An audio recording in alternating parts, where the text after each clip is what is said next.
Apocalypse के आने से पहले मैं तुम्हें 3 ऑप्शंस देने वाला हूं। तुम कौन सा चुनोगे? पहला, अनलिमिटेड खाना, ड्रिंक्स और लिकर समेत। दूसरा, एक गोल्डन डेजर्ट ईगल जिसमें इन्फिनिट बुलेट्स हों। तीसरा, एक ऐसा हेयर स्प्रे वाला बॉक्स जो खाली होते ही आसमान में रॉकेट की तरह उड़ जाए। मुझे पहले से पता था कि असली अपोकैलिप्स सिर्फ 5 घंटे दूर है। ह्यूमैनिटी का सर्वाइवल एनवायरनमेंट धीरे धीरे बर्बाद होता जाएगा, ज़ॉम्बी वायरस फट पड़ेगा और दुनिया का ऑर्डर ऑफ रूल्स धीरे धीरे टूट जाएंगे। एपोकैलिप्स में सबसे बड़ा इशू फूड स्कैरसिटी होगा, इसलिए मैं बिना सोचे पहली ऑप्शन चुन लेता हूँ। अंदर से मैं थोड़ा एक्साइटेड भी हूँ। चुपचाप सोचता हूँ, ब्रो एक कोका कोला दे दे, थोड़े आइस के साथ। अगले ही सेकंड एक ठंडी कोक मेरी हथेली में प्रकट हो जाती है। मैं सच में शॉक्ड हूँ। ये सब रियल है। अमेजिंग। अपोकलिप्स आने ही वाला है। सर्वाइवल की रूल्स भी बदलने वाले हैं। अब मुझे ये मिजरेबल लाइफ नहीं जीनी। अब लाइफ स्टाइल चेंज करने का टाइम आ चुका है। आज से पिग नहीं खाऊंगा। सिस्टम मुझे 10 मीट स्केवर्स दे दो। मैं आराम से स्केवर्स खाना शुरू करता हूँ। इसी मोमेंट मेरे फ़ोन पर एक मैसेज आता है। मैंने पोस्ट ग्रेजुएशन एग्ज़ाम क्लियर कर लिया है। और अब वो लड़की लिखती है, हमको कुछ बातें क्लियर करनी होंगी। हमें ब्रेकअप कर लेना चाहिए। अब हम एक ही दुनिया के लोग नहीं रहे। तुम सिर्फ एक 4000 सैलरी वाले वर्कर हो और मैं अब पोस्ट ग्रेजुएट स्टूडेंट हूँ। मेरा फ्यूचर ब्राइट होने वाला है। मैं जानती हूँ कि ये बात तुम्हारे लिए थोड़ी क्रूअल है। आखिर तुम कई सालों से मेरी पढ़ाई का खर्च उठाते रहे हो, लेकिन मैंने भी अपनी यंग एज के कुछ साल इन्वेस्ट किए हैं। अब हम बराबर हैं।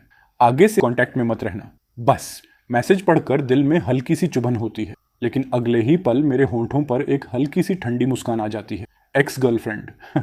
तुम पछताओगी। तभी सिस्टम फिर से आवाज़ करता है। होस्ट की सर्वाइवल नीड्स को इंश्योर करने के लिए सिस्टम रोज रात 12 बजे हजारों रिवॉर्ड्स में से एक रिवॉर्ड सेलेक्ट करने का मौका देगा। Weapons, gear, materials, energy, body upgrade, जो चाहे चुन लो। मैं नए एपोकलिप्स की पॉसिबिलिटीज़ के बारे में एक्साइटेड हो जाता हूँ। पहले की दुनिया में मैं बस एक साधारण इंसान था, लेकिन अब आने वाली दुनिया में मैं अपना पूरा गेम बदल दूंगा। ये सोचकर मैं अपनी इलेक्ट्रिक बाइक पर हैप्पीली अपने रेंटेड रूम की ओर निकल पड़ता हूँ। लिफ्ट का इंतजार करते करते मुझे पड़ोसन की आवाज़ सुनाई देती है, ओए वर्कर, दूर हटो, पसीने की बदबू आ रही है। मैं उधर देखता हूँ। मेरी पड़ोसन सैन बनुए, बैंक की जॉब वाली, अपनी नाक पकड़कर मुझे घूर रही है। मैं 301 में रहता हूँ और वह अपने नए नवेले पति वंग सेन के साथ 302 में।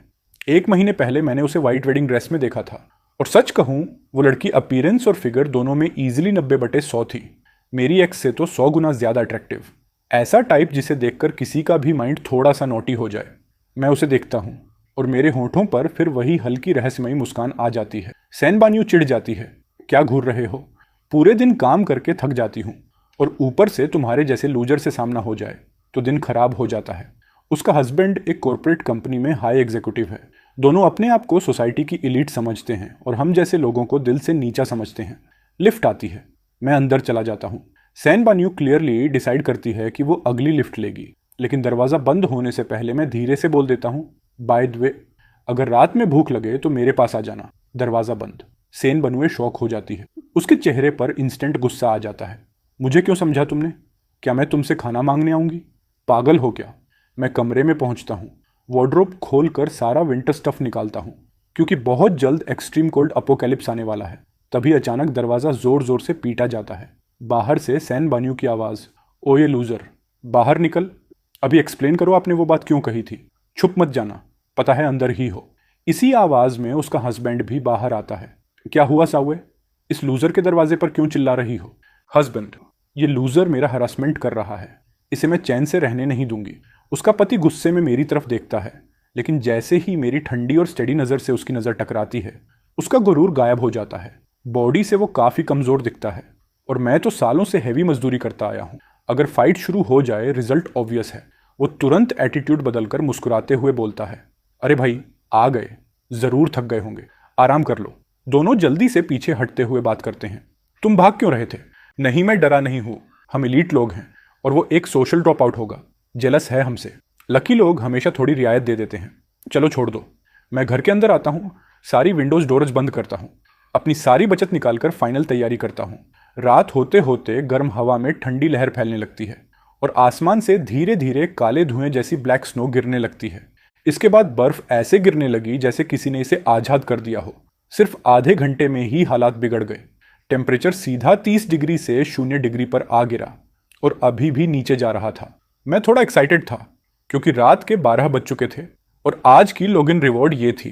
पहला, 10,000 सेट स्पेशल मटेरियल से बनी विंटर जैकेट जो -100 डिग्री तक के एक्सट्रीम कोल्ड को रोक सके। दूसरा, वायरलेस बैटरी पैक, मार्केट के हर इलेक्ट्रॉनिक डिवाइस की बैटरी इसमें शामिल। तीसरा, एक यू डिस्क जिसमें सारी ब्लू कोर मूवीज और शॉर्ट्स थे। चौथा, ऐसे सन क्रिस्टल्स जिन्हें खाओ तो जेनेटिक लेवल पर एडिक्ट हो जाओ। मैंने सोचा और पहला ऑप्शन चुन लिया। टेम्परेचर बहुत फास्ट गिर रहा है, फिलहाल सबसे जरूरी चीज है गर्म रहना। वैसे सिस्टम मजाक कर रहा है क्या? 2 दिन से चौथा ऑप्शन इतना वियर्ड क्यों दे रहा है? जैसे ही मैंने पहला ऑप्शन चुना, बस एक थॉट आया और काली मोटी विंटर जैकेट मेरे हाथ में प्रकट हो गई। मटेरियल कुछ अलग ही था, पहनते ही फील हुआ, भाई ये तो सिल्क जैसी स्मूथ और कैश्मीर जैसी सॉफ्ट है। पहनते ही मेरा चेहरा चमक उठा। ये जैकेट सिर्फ ठंड नहीं रोकती, ये खुद गर्मी भी जनरेट करती है। हाथ पैर चेहरा जितना एक्सपोज स्किन है, कहीं भी ठंड नहीं लग रही। ऐसा लग रहा जैसे बाहर विंटर चल रहा हो और मेरे आसपास सिर्फ स्प्रिंग। फूड और वार्मथ का टेंशन पूरा खत्म। मैं आराम से खिड़की के पास बैठ गया और चांदी सी बर्फ को पूरे शहर को ढकते हुए देखता रहा। अचानक नीचे से एक जोरदार चीख सुनाई दी। मैंने थोड़ा अनमने मन से नीचे देखा, लेकिन जैसे ही देखा मेरी सांस अटक गई। एक लड़के के चेहरे पर अचानक दरारें पड़ने लगीं। एक्सपोज स्किन पूरी तरह क्रैक से भर गई। आसपास के लोग डरकर पीछे हट गए, पर आधे मिनट में ही वो लड़का आंखें फाड़कर जमीन पर गिर पड़ा और वहीं ठंड में जमकर मर गया। लोग चीखते हुए भागने लगे, लेकिन वो अकेला केस नहीं था। थोड़ी ही देर में कई लोगों के शरीर पर ऐसी ही दरारें दिखने लगीं। पूरा सोसाइटी क्योस में बदल गया। मैं ध्यान से ऑब्जर्व करने लगा। ये सब थोड़ी देर पहले बाहर बर्फ में खेल रहे थे। इसका मतलब ये बर्फ टॉक्सिक है। जिसकी स्किन पर ये टॉक्सिक ब्लड पड़ी, 5 मिनट में क्रैक्स और 30 सेकंड में डेथ। ये जहर कंटेजियस है या नहीं पता नहीं। मेरी सांस तेज हो गई। ये सच में बहुत डेंजरस है। कुछ ही देर में नीचे 10 से ज्यादा लोग मर चुके थे। मैंने फोन निकाला और न्यूज देखी। Toxic snow confirmed. ये हेडलाइन टॉप ट्रेंड्स में थी। हमारी सोसाइटी के ओनर ग्रुप में भी हाहाकार मच गया। किसी के पास मेडिसिन है? बच्चे को बचा लो। पानी, मिनरल वाटर, स्नैक्स चाहिए, मैं डबल प्राइस दूंगा। बाहर हालात बहुत खराब हैं, कोई हेल्प करो। समझदार लोग जान चुके थे कि ये कोई छोटा डिजास्टर नहीं है। सिर्फ 1 घंटे में बर्फ आधा मीटर ऊंची हो चुकी थी और रुकने का नाम नहीं ले रही थी। मैंने दरवाजे खिड़कियां चेक की ताकि जरा सी भी बर्फ अंदर ना आए और फिर आराम से सो गया। अगली सुबह 8 बजे उठा, खिड़की के पास गया और देखा तो मेरा मुंह खुला रह गया। कल जो बॉडीज दिख रही थीं, वो सब अब बर्फ के नीचे दब चुकी थीं। बर्फ की ऊंचाई अब पहली मंजिल को पार कर चुकी थी। टेम्परेचर गिरकर -30 डिग्री सेल्सियस हो चुका था। सौभाग्य से अभी स्नोफॉल रुकी हुई थी। जैसा सोचा था, पानी, बिजली, गैस सब बंद। ये टॉक्सिक स्नो अपने आप में खतरा थी, ऊपर से अब बिजली भी नहीं। इतने लो टेम्परेचर में लोग कैसे सरवाइव करेंगे? मुझे कोई टेंशन नहीं थी। मैं घर में बैठकर हॉटपॉट खा रहा था, हॉट ड्रिंक पी रहा था और ग्रुप चैट की हालत देख रहा था। पूरी रात पैनिक के बाद लोग शांत पड़ चुके थे। शायद खून के जहर ने असर किया हो। अब हेल्प मैसेजेस भी कम थे और कोई हेल्प करने वाला नहीं था। पूरा दिन मैं घर से बाहर नहीं निकला। रात 12 बजे नई रिवॉर्ड आ गई। चौथा ऑप्शन हमेशा की तरह वियर्ड था। दिल तो गोल्डन डेजर्ट ईगल पर आ गया, पर आखिर में मैंने दूसरा ऑप्शन चुन लिया। लगता है रिवॉर्ड्स रिपीट हो सकती हैं, तो घबराने की जरूरत नहीं। अगली बार गन फिर आई तो सिलेक्ट कर लूंगा। जैसे ही मैंने स्ट्रेंथ अपग्रेड ली, मुझे फील हुआ एक दमदार पावर बॉडी में उठी। मैंने सामने की वुडन स्टोन डाइनिंग टेबल पर मुक्का मारा और उसका कोना टूटकर बिखर गया। 0 pain, 0 damage, pure brute strength. अगले 3 दिन मैं घर में ही रहा। हैवी स्नोफॉल आती जाती रही। बर्फ ऑलमोस्ट मेरे बेड की हाइट तक जमा चुकी थी।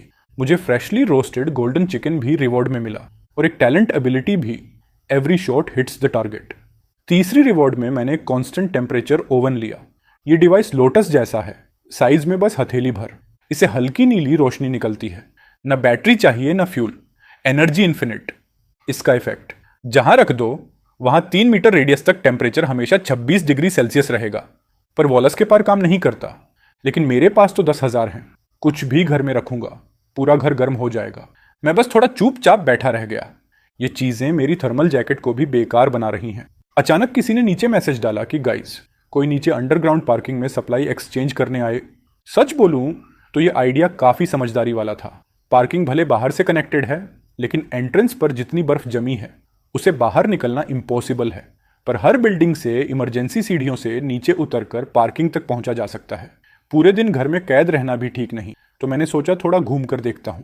अंडरग्राउंड पार्किंग में पहुंचते ही देखा पूरा एरिया भीड़ से भरा हुआ है। मैंने अंदाज़ा लगाया।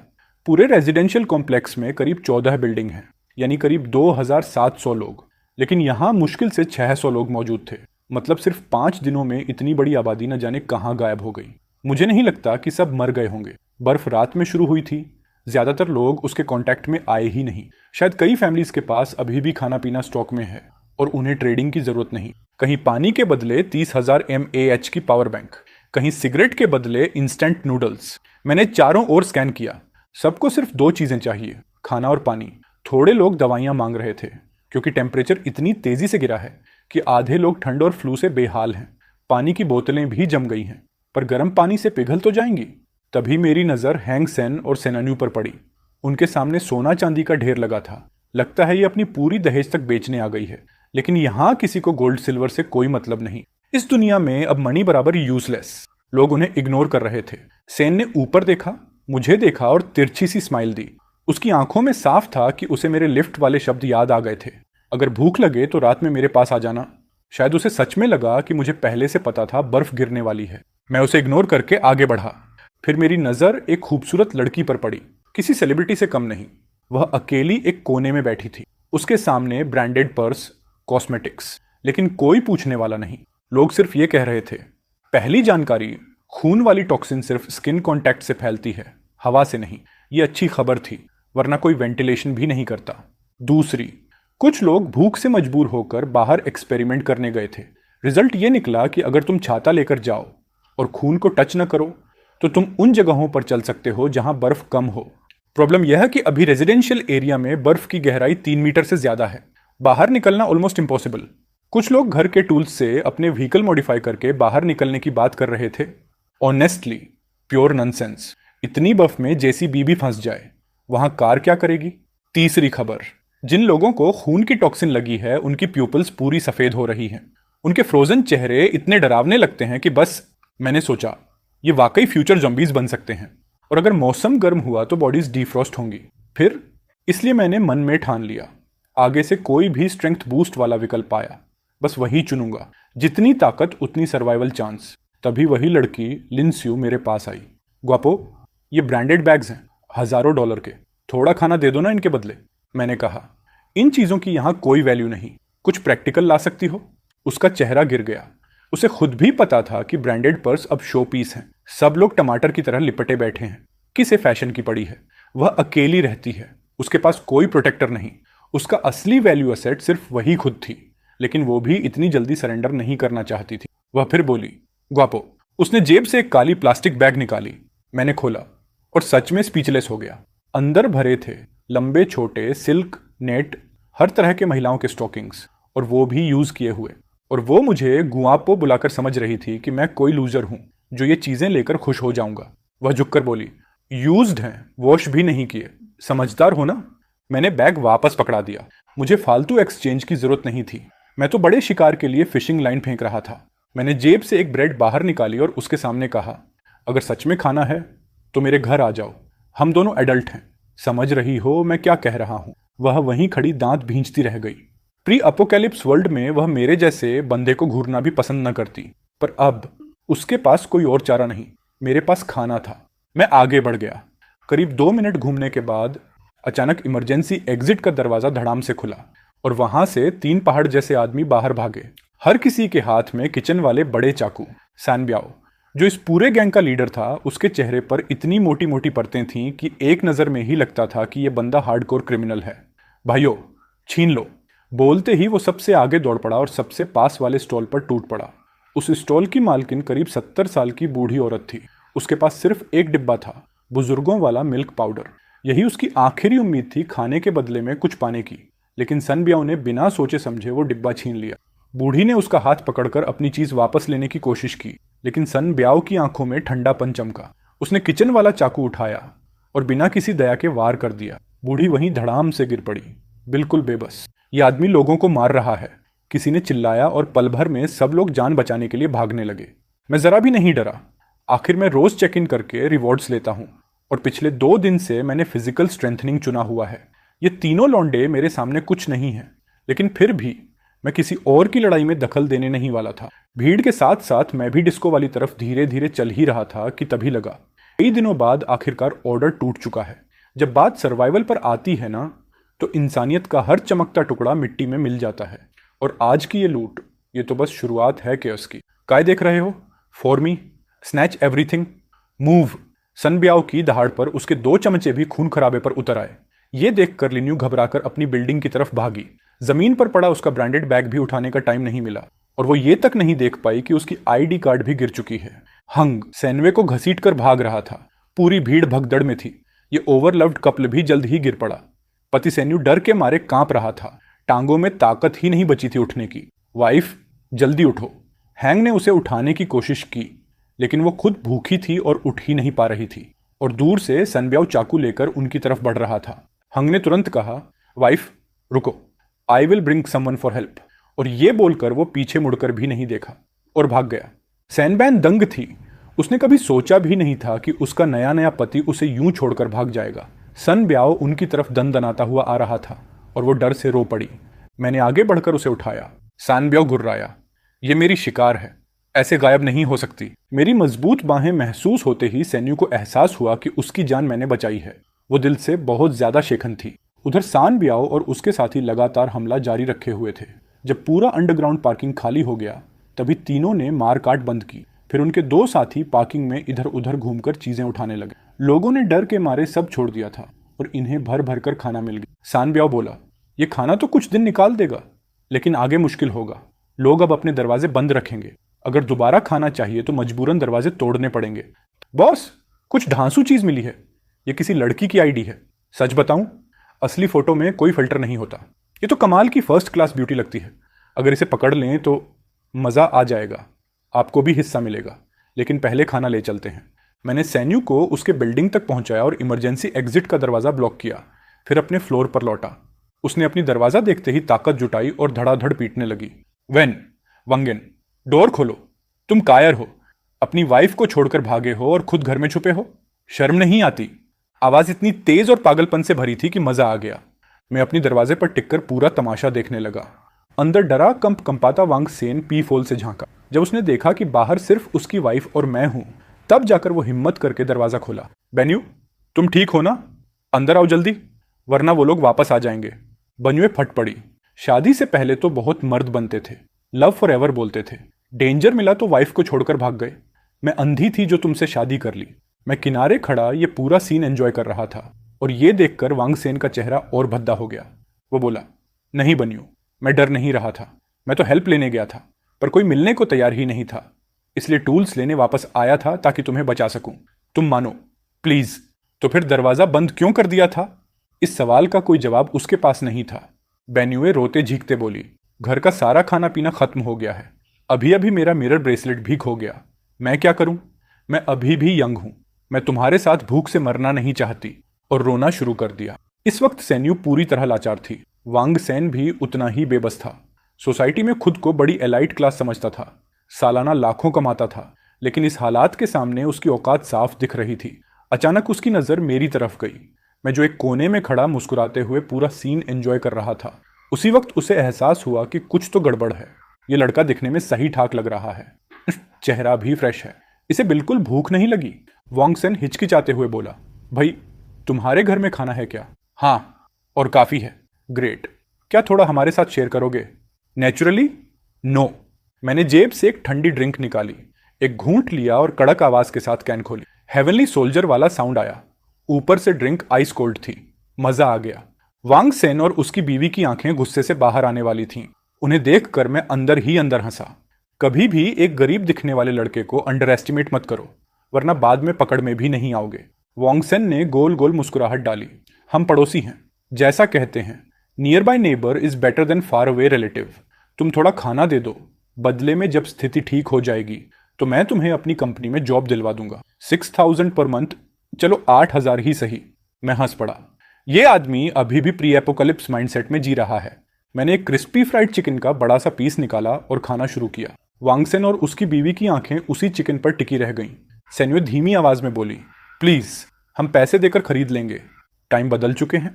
अभी भी समझ नहीं आया तुम्हें दोनों को? वांग सेन ने पूछा। तो फिर क्या चाहिए तुम्हें? किस बात पर तुम खाना शेयर करोगे? मैंने आंखें थोड़ी सिकोड़ कर सैन्यू को देखा और हल्की मुस्कान दी। सिंपल है, मेरा घर पिछले कुछ दिनों से थोड़ा मैसी है। मुझे एक औरत चाहिए जो साफ सफाई कर दे। तुम्हारी पत्नी मेरी मेड बन सकती है। रोज सुबह 8 बजे से रात 8 बजे तक मेरा घर साफ, खाना पीना सर्व करे। सैलरी? उसे मैं दिन में 3 टाइम खाना दूंगा और घर जाते वक्त एक ब्रेड का स्लाइस और एक पानी की बोतल लेकर जा सकती है। डील कैसा है? सैन्यू का चेहरा लाल हो गया। वह गुस्से से बोली, तुम हद कर रहे हो। मैं तुम्हारा घर क्यों साफ करूं? मैं एक एलाइट सोशल लेडी हूं और तुम एक डिलीवरी बॉय। मेड बनूं? Are you kidding me? मैं बोला, तो रहने दो, कोई इशू नहीं। और मैंने अपनी डोर बंद कर दी। मेरे पास तो खाने पीने की फुल सप्लाई है, मुझे कोई जल्दी नहीं। रात में मैंने मूड में आकर हॉट पॉट बनाया, बीफ, मटन, लॉबस्टर, जो चाहो सब। दूसरी तरफ रूम 302 में वेंगसेन और उसकी बीवी बिल्कुल चुप बैठे थे। घर का सारा खाना खत्म हो चुका था। भूख से सो भी नहीं पा रहे थे। अचानक वांगसेन बोला, ये हॉटपॉट की स्मेल। दोनों ने एक दूसरे को देखा। पेट पीठ से चिपक चुका था। हॉटपॉट की खुशबू ने हालत और खराब कर दी। वांगसेन ने चुपके से दरवाजा खोला। हाँ, खुशबू मेरे घर से ही आ रही थी। उसने फुसफुसाकर कहा, वाइफ, क्यों ना तुम उसके यहां काम कर लो। क्या तुम अभी भी वही बात कह रहे हो? सब साफ सफाई ही तो करनी है। अगर वो कुछ गलत करेगा तो तुम चिल्लाना, मैं दौड़कर बचाने आ जाऊंगा। सैन्यू के दिल में अब गर्मजोरी नहीं बची थी। उसका दिल ठंड से भी ज्यादा ठंडा हो चुका था। उसे महसूस हुआ कि ये आदमी जो शादी से पहले जेंटल, चार्मिंग, कल्चर्ड दिखता था, असल में कितना कमजोर और सेल्फ सेंटर्ड है। सिर्फ खाने के लिए अपनी बीवी को दूसरे आदमी के घर भेजने को तैयार। वह अंदर ही अंदर टूट गई। मैं अपने घर में मजे से हॉटपॉट और कोल्ड बियर के साथ बैठा था। तभी दरवाजे पर नॉक हुआ। मैंने पीपहोल से देखा, सैन्यू थी। मेरे चेहरे पर एक अजीब सी स्माइल आ गई। मैंने दरवाजा खोला। वह बोली, मैं तुम्हारी मेड बनूंगी। हॉटपॉट की स्मेल उसके चेहरे पर पड़ते ही उसके अंदर मरा हुआ दिल धीरे धीरे वापस धड़कने लगा। शायद मेरे साथ रहना एक बेहतर ऑप्शन था। कम से कम जिंदा तो रह सकती थी। उसने ये भी नोट किया, इतनी ठंड में भी मैं इतनी हल्की कपड़ों में बिल्कुल आराम में हूं। यह कैसे पॉसिबल है? मैंने सैन्यू को देखा, फिर पीछे खड़े वांगसेन को, जिसके चेहरे पर गिल्ट, डर और लालच सब कुछ एक साथ थे। मैंने उसकी तरफ एक ब्रेड का पीस और एक बोतल पानी फेंक दिया। वांगसेन ने उसे ऐसे पकड़ लिया जैसे उसे लाइफ लाइन मिल गई हो। वो तुरंत पैकेट फाड़कर खाने लगा। मैंने दरवाजे की तरफ देखा और कहा, अंदर आ जाओ। सेन बान्यू ने कमरे में रखा स्टीमिंग हॉटपॉट देखा और खुद को रोक ना सकी। वो धीरे धीरे अंदर आ गई। पीछे से वांगसेन बोला, बान्यू, घबराना मत, कुछ चाहिए तो बस आवाज देना। लेकिन मैं दरवाजा उसके चेहरे पर ही बंद कर देता हूं। उसकी बात वहीं कट जाती है। अंदर कदम रखते ही बन्यू एक पल के लिए ठिठक गई। उसे ऐसा लगा जैसे वो नॉर्थ पोल से सीधे समर रिजॉर्ट में आ गई हो। घर इतना गर्म था जबकि बिजली तो कहीं नहीं थी। 2 दिन से भूखे पेट। उसकी आवाज टूट गई, मुझे थोड़ा खाने दो प्लीज। मैंने ठंडी नजर से कहा, अपनी आइडेंटिटी मत भूलो, मुझे बॉस कहो। उसके चेहरे पर शर्म, गुस्सा, डर सब एक साथ तैर गया। लेकिन भूख इंसान की ईगो पिघला देती है। उसकी आवाज बहुत धीमी थी, जी बॉस। मैंने A4 पेपर का एक पन्ना निकाला और उसकी तरफ फेंक दिया। ये हैं काम के रूल्स, ठीक से फॉलो करना। उसने पेपर उठाया और पढ़ते ही उसकी आंखें फैल गईं। इसमें साफ लिखा था, घर में काम करते वक्त एक फिक्स्ड यूनिफॉर्म पहननी होगी। बॉस की बात फाइनल होती है, कोई बहस अलाउड नहीं। बॉस घर आए तो हर बार रिस्पेक्ट के साथ ग्रीट करना होगा। वो कांप उठी, ये बहुत ज्यादा है, मैं वापस जाना चाहती हूँ। मैंने ठंडी निगाहों से उसे देखा। मैंने सिर्फ इतना कहा, सोच लो, बाहर फिर से वही जमाने वाला ठंड, भूख और वो हस्बैंड जो तुम्हें छोड़ चुका है। वो दरवाजे तक गई, लेकिन जैसे ही गर्म कमरे की बाउंड्री पार की, बाहर का ठंडा झोंका उसके सीने में चुभ गया। वो वहीं रुक गई, वापस मुड़ी, फिर हल्के कांपते घुटनों के साथ नीचे बैठ गई। बॉस, आई एम सॉरी, मैं रूल्स फॉलो करूंगी। उसकी आवाज टूट चुकी थी, लेकिन सर्वाइवल हर डर से बड़ा होता है। रात को मैंने खाना खाया, थोड़ी सी हॉटपॉट बची रहने दी। उसे बाथरूम में वार्म वाटर दे दिया ताकि वो आराम से नहा सके। मैं वापस सोफे पर बैठा और कहा, अब ये असली जिंदगी है। आराम, सुरक्षा, गर्मी सब यहां है। बेन्यू ने चुपचाप बची हुई हॉटपॉट खाई और पहली बार उसे पेट भरने का एहसास हुआ। उसके अंदर जो रेजिस्टेंस था वो भी धीरे धीरे खत्म होने लगा। वो रूल्स फॉलो करते हुए घर साफ करने लगी, फिर काम पूरा करके सोफे पर ही सो गई। उसके चेहरे पर पहली बार शांति थी। रात के बीच सिस्टम रिवॉर्ड मिला। इस बार एक नई चीज अनलॉक हुई, मेड लेवल सिस्टम। मैं क्यूरियोसिटी में उसे चेक करने लगा। उधर दूसरी तरफ 302 वाली रूम में वांगसेन सारी रात सो नहीं पाया। उसे बस यही सुनाई दे रहा था कि उसकी पत्नी अब मेरी जगह पर है। गर्म कमरा, खाना, सुरक्षा, सब कुछ। सुबह 8 बजे वो आंखों के नीचे काले घेरे लिए मेरे दरवाजे पर आया। मैंने दरवाजा खोला। वायु कैसी है? यस्टरडे रात यहीं रुकी थी। वापस तो जाएगी, है ना? उसने अंदर झांका और उसकी पत्नी एक सिंपल मेड यूनिफॉर्म में काम कर रही थी। उसके चेहरे पर गुस्सा और जेलसी किसी भी वक्त फट सकते थे, लेकिन डर ने उसे रोके रखा। मैंने मुस्कुराते हुए कहा, अरे मैं तो भूल ही गया था, तुम्हारी पत्नी ने घर बहुत अच्छे से साफ किया है। I am very satisfied. मैंने बात खत्म करते हुए सिर घुमाकर सैन्यू की तरफ देखा। तुम पूरी रात काम करती रही हो, थकी हुई होगी, जाओ थोड़ा आराम कर लो। वो बोली, किचन और बाथरूम अभी तक साफ नहीं किए हैं। मैं आज वापस नहीं आऊंगी डार्लिंग, बाहर बहुत ठंड है, तुम घर लौट जाओ। मैंने हल्की मुस्कान दबाते हुए सिर हिलाया। उसकी बात सुनकर मैं अंदर से काफी सेटिस्फाइड था। वहीं दूसरी तरफ हैंगन गुस्से से फटने वाला था। उसकी आंखें अपनी बीवी पर टिक गईं। उसे सच में सब तोड़ फोड़ देने का मन था, लेकिन अगले ही सेकंड मैंने उसे एक ब्रेड का टुकड़ा और मिनरल वाटर की बोतल पकड़ाई। आज का सामान यही है। उसके अंदर का आग का गोला तुरंत आधा बुझ गया। Thank you, thank you. वो बोला, अगर सफाई बाकी है तो काम जारी रख सकती है, मैं डिस्टर्ब नहीं करूंगा। मैंने सेन बाणे की तरफ देखा, तुम्हारा हस्बैंड तुम्हारे लिए आया भी नहीं, उसे सिर्फ खाना चाहिए था। उसे थोड़ा दुख हुआ, पर पहले जितना नहीं। लगता था वो धीरे धीरे यहां मेरे साथ रहने की आदत डाल रही थी। हैंगन घर लौट गया, चेहरा पूरी तरह ठंडा, ऑलमोस्ट डेड इनसाइड। सेनवे का अब भी का बिहेवियर साफ बता रहा था कि वो अब मेरे कंट्रोल में आ चुकी है, और यही बात उसके अंदर आग जलाने लगी। तुम वहीं जाना चाहती थी, सही? उसने दांत पीसते हुए सोचा। नहीं, मुझे उसकी सारी फूड सप्लाई हथियानी पड़ेगी। इमरजेंसी स्टेयरकेस पर बिल्डिंग के बचे हुए कुछ लोग इकट्ठा हुए। हंगन का दिल ठंडा पड़ गया। पूरे बिल्डिंग में मुश्किल से 100 लोग बचे थे, बाकी सब ठंड, भूख या झड़ से मर चुके थे। एक आदमी बोला, स्थिति बहुत खराब है, हमें मिलकर काम करना चाहिए। कल हम सब अंडरग्राउंड पार्किंग में ट्रेडिंग करने गए थे, लेकिन फूड अलायंस ने हमला करके सब लूट लिया। अब कोई नीचे जाने की हिम्मत नहीं कर रहा। ऐसे में जिंदगी और मुश्किल होगी।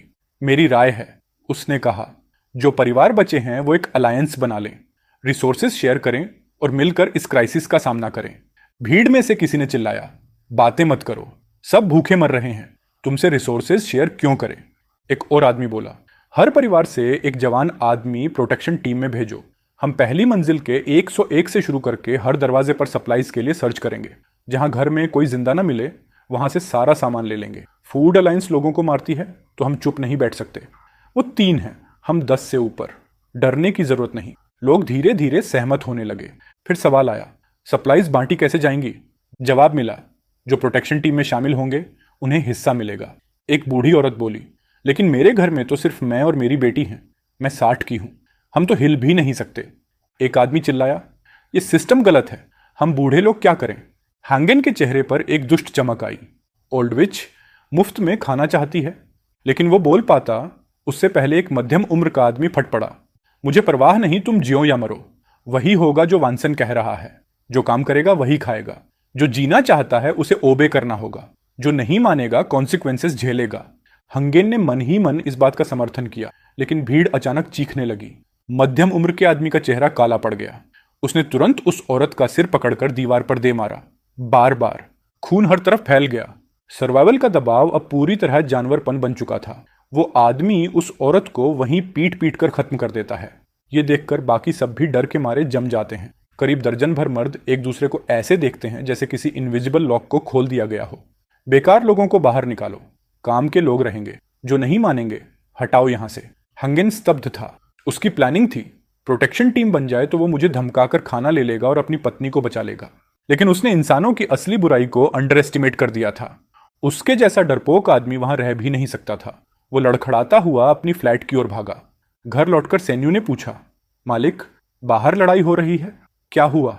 मैंने ठंडे सुर में कहा, मुझे फर्क नहीं पड़ता, जो करना है करो, बाकी चीजों के बारे में सोचने की जरूरत नहीं। कॉम्प्लेक्स के हर ब्लॉक में इसी तरह की साफ सफाई या कहीं खून खराबा शुरू हो चुका था। हर जगह मर्द एकजुट होकर डोर टू डोर खाने की तलाश में निकल पड़े थे। बिल्डिंग 3 के रूम 403 में रहती थी लिंगसू, एक अकेली रहने वाली लाइव स्ट्रीमर। उसने ढेरों स्नैक्स जमा किए थे, इसलिए अब तक बची हुई थी। लेकिन अपोक्लिप्स किसी का इंतजार नहीं करता। 20 मर्दों का एक छोटा गैंग उसके दरवाजे पर दस्तक दे रहा था, और इसके बाद क्या होगा ये तो साफ दिख रहा था। पीप होल से लिंगवे ने साफ देख लिया कि 401 की डोर तोड़ दी गई है। बगल से आने वाली चीखें उसे अंदर तक हिला देती हैं। उसका पूरा शरीर डर से कांपने लगता है। लिंगवे जानती है कि वो उस औरत से भी ज्यादा ब्यूटीफुल है, और अगर ये लोग उसे देख लें तो हाल और भी बुरा हो सकता। अचानक उसे वो आदमी याद आता है जिससे वो कल अंडरग्राउंड पार्किंग में मिली थी। उसने कहा था कि वो ब्लॉक 301 में रहता है। उसे किसी भी तरह उससे हेल्प लेनी ही होगी। बाहर पूरा माहौल केओस में बदल चुका है। जल्दी ही उसकी डोर पर भी नॉक होने वाला है। वो भागकर बैल्कनी पर आती है। आज बर्फ नहीं गिर रही थी। ये उसके लिए राहत की बात थी। वो विंडो की जमी हुई बर्फ हटाती है, शीशा खोलती है और बाहर झांक। ब्लॉक 3 और जिस बिल्डिंग में मैं था उनके बीच हार्डली 20 मीटर का गैप था। विंडो से बालकनी साफ दिखाई दे रहा था। वो बिना सोचे समझे घर की सारी बॉटल्स और कैंस नीचे फेंकने लगती है। उसका प्लान था कि किसी तरह मेरा ध्यान अट्रैक्ट हो जाए, पर उसकी एम बहुत खराब थी। कई बार फेंकने के बाद भी एक बार भी हिट नहीं हुआ। एंग्जाइटी बढ़ती जा रही थी। आखिरकार स्किन केयर वाली एक बॉटल मेरे विंडो के पास जाकर टकराई। ग्लास नहीं टूटा, लेकिन जोर का थड हुआ। मैं जो सेनबनुए को मेड की ट्रेनिंग दे रहा था बैल्कनी पर आया और नीचे देखा।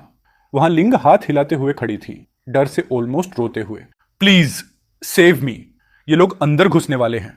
उधर 401 में बैठे आदमी को भी महिला की आवाज सुनाई देती है। सोफा पर बैठा बल्कि आदमी, जिसका नाम जेंड दाहुन था, जो ब्लॉक 3 का सेल्फ डिक्लेयर्ड लीडर था, तुरंत उठता है। सिगरेट मुंह में दबाए हुए वो आवाज की दिशा में देखता है। बॉस, ये आवाज 403 से आई है। वहां एक औरत रहती है। दाहुन हाथ हिलाकर अपने लोगों को 403 की तरफ ले जाता है। कुछ ही देर में दरवाजे पर जोर जोर से पाउंडिंग शुरू हो जाता है। लिंगी और डर जाती है और बैल्कनी से मेरी तरफ चिल्लाती है, please save me, they're coming, I will do anything.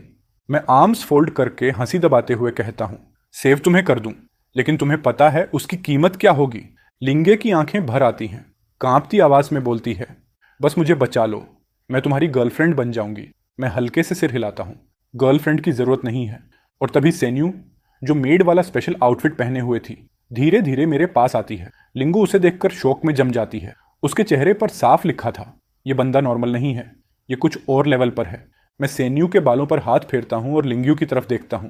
I can save you, लेकिन प्राइस वही होगा जो उसने दिया है। उधर 403 की डोर आखिरकार टूट जाती है। जेन दहुन और उसके लोग अंदर घुसते हैं और बैल्कनी पर खड़ी लिंगुए को देखते ही उनके आंखों में लालच चमक उठता है। कोई आगे मत बढ़े, दाहुन कहता है।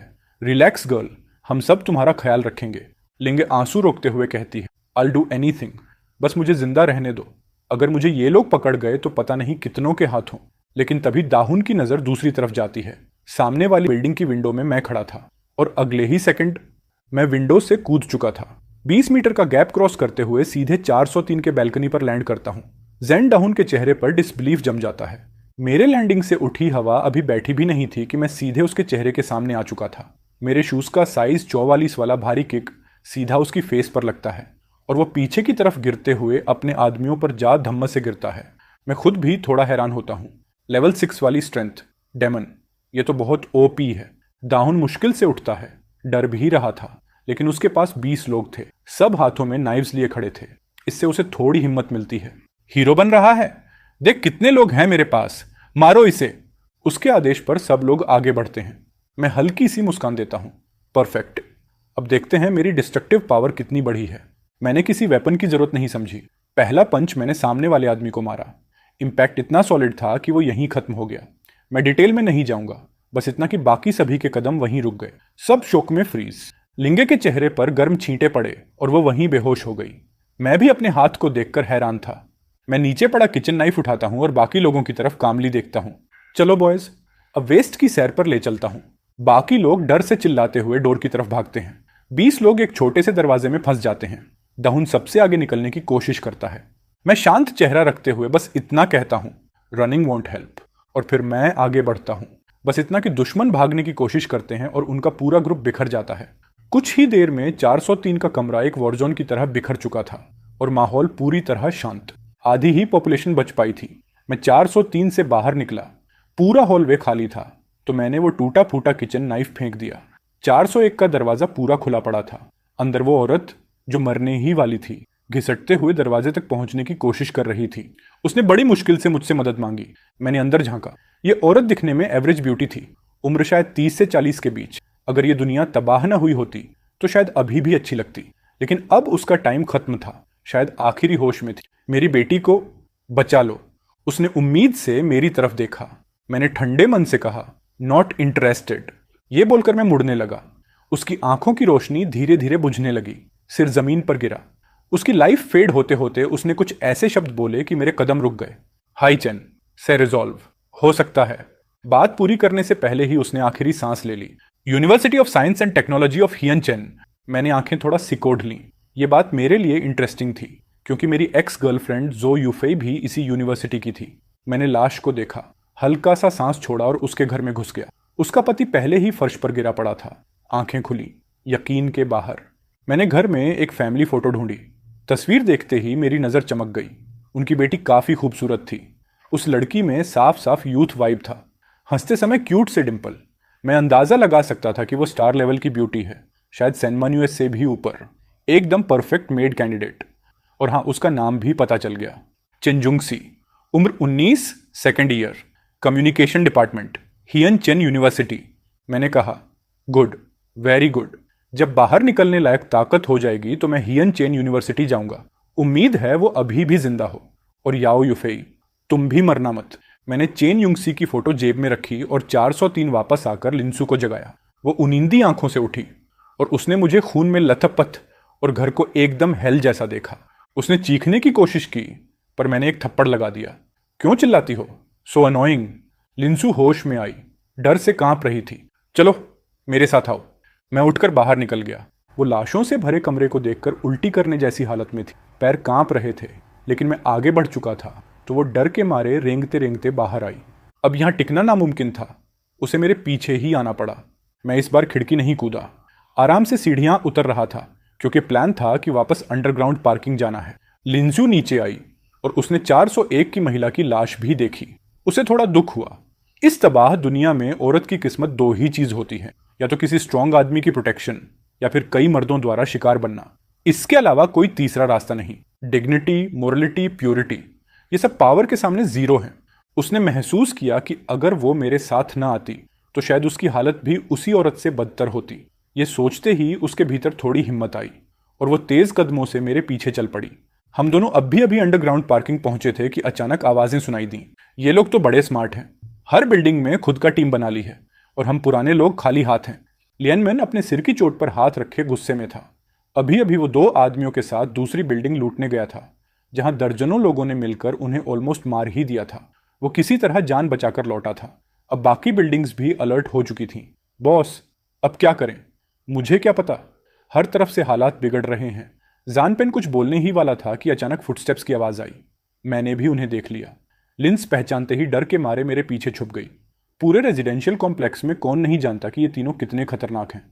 ओए हीरो, बहुत हिम्मत है तुम्हें यहाँ घूमने की। फिर जानपेन की नज़र मेरे पीछे छुपी लड़की पर पड़ी। उसकी आंखें चमक उठीं। बॉस, ये तो लड़की है। जैकपॉट। तीनों मेरी तरफ बढ़ने लगे। लिंसू घबरा कर टोपी से चेहरा छुपाने लगी। अरे छुपो मत ब्यूटी, फेस दिखाओ। लियनमैन हाथ बढ़ाकर लिंस की ठोड़ी पकड़ने ही वाला था। मैंने बिना एक्सप्रेशन बदले उसका हाथ झटका। अंधे हो? यहाँ मैं खड़ा हूँ। अब जाकर उन्होंने मुझे गौर से देखा। मैं लंबा और फिट था, लेकिन वो लोग मुझे सीरियसली नहीं ले रहे थे। जानपेन ने मेरे कपड़ों पर लगा खून देखा और हल्का सा भौहें चढ़ाईं। उसे थोड़ा शक हुआ, लेकिन चुप रहा। चला जा लड़के, आज मूड अच्छा है। तुम्हें मारने का प्लान नहीं है। लड़की को हमें दे दो, तुम्हारी जान बच जाएगी। मैंने राहत की सांस ली। मुझे जल्दी है। अगर मरना है तो सामने आओ, बाद में मत कहना वार्निंग नहीं दी। ये बोलते ही मैंने लाइटनिंग किक मारी। तीनों की हड्डियां टूटने की आवाज़ गूंज उठी। कुछ सेकंड बाद वो ज़मीन पर तड़प रहे थे, दर्द से चीखते हुए, पसीने में भीगे हुए। लिंसू की आंखों में लिटरली चमक आ गई। ये आदमी सच में कमाल है। ये मैंने पीछे मुड़कर उसे देखा और अपनी जेब से अचानक एक गोल्डन डेजर्ट ईगल निकाली और उसके हाथ में थमा दी। इनको रोक दो, मैंने काम टोन में कहा। लिनुई हिल गई। अगर मैं उससे 1 लाख लोगों से भागने को कहता तो शायद वह कर लेती, लेकिन सामने खड़े 3 जिंदा इंसानों पर वार करना उसके लिए एकदम अलग चीज थी। जल्दी करो, अगर तुम्हें मेरे साथ सरवाइव करना है तो खुद को डिफेंड करना सीखना पड़ेगा। मैंने सीधी बात कही और बंदूक उसके हाथ में रख दी। गोल्डन डेजर्ट ईगल थोड़ी भारी थी। ठंडी मेटेलिक फील उसके हाथों में उतर गई और उसी पल उसे समझ आ गया कि यह कोई खिलौना नहीं है, यह रियल है। मैंने उसे शांत होकर समझाया कि बंदूक कैसे पकड़ते हैं, ट्रिगर कहाँ दबाना होता है। दोनों आदमी उसे देखकर हंस पड़े। यह क्या है, टॉय गन? उनमें से एक बोला। स्केयर करने की कोशिश मत करो गर्ल, दूसरे ने कहा। लेकिन लिनुए के अंदर का डर धीरे धीरे गुस्से में बदल गया। मैं उसके कान के पास झुककर बोला, ये लोग दूसरों को चोट पहुंचाते हैं, तुम डिफेंड करने का हक रखती हो। लिनु ने होंठ भींचे, आंखें नम हुईं और फिर उसने ट्रिगर दबाया। अंडरग्राउंड पार्किंग में एक भारी ब्लास्ट गूंजा। एक आदमी गिर पड़ा। बाकियों की आंखों में शौक था। वो दर्द से चीखते हुए भागने की कोशिश करने लगे। लिन्यू बंदूक पकड़े खड़ी थी। हाथ कांप रहे थे, लेकिन आंखों में पहली बार डर के बजाय अवेयरनेस थी। उसे इंस्टेंटली याद आया कि जो महिलाएं खुद को बचा नहीं पाती, उनके साथ दुनिया कितनी क्रूर हो सकती है। उसने बाकी आदमी की तरफ कदम बढ़ाए और गोली चलाई।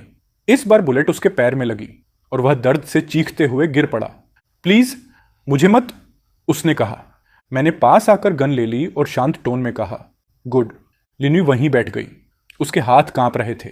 उसने साइड में जाकर उल्टी कर दी। ये नॉर्मल था। कोई भी पहली बार इतनी टेंशन के बाद ऐसा ही फील करता है। मैंने आखिरी आदमी की तरफ देखा, जो अब डर के मारे गिड़गिड़ा रहा था। मैं सब करूंगा। मत, मैंने उसे शांतिपूर्वक रोक दिया। थोड़ी देर बाद जब लिन्यू संभल गई, वह आंखें लाल किए मेरे पास आई। कुछ कहना चाहती थी, मगर शब्द नहीं निकल पाए। चलो घर, मैंने बस इतना कहा। हम दोनों कमरे की ओर चले। घर में दाखिल होते ही लिन्यू रुक गई। टेबल पर गर्मा गर्म खाना, सी फूड, बियर, स्टीम उठता राइस, साफ सुथरा कमरा, और सबसे ज्यादा एक सेफ वाइब। सेना सीधे मेरे पास आई। वेलकम होम मास्टर, उसने कहा। लिन्यू पहली बार सेना को ठीक से देख पाई। उसकी ब्यूटी से वो एक पल को स्टंड रह गई। मैंने कहा, ये नई हेल्पर है, इसे रूल्स समझा दो, मिस्टेक्स पसंद नहीं है। मैं खाने बैठ गया। सेना ने सिर झुकाया और लिन्यू को बाथरूम की तरफ ले गई। मेरे साथ चलो। जैसे ही दोनों अंदर गईं, सेना रुक गई। एक बात याद रखना, उसने कड़क टोन में कहा।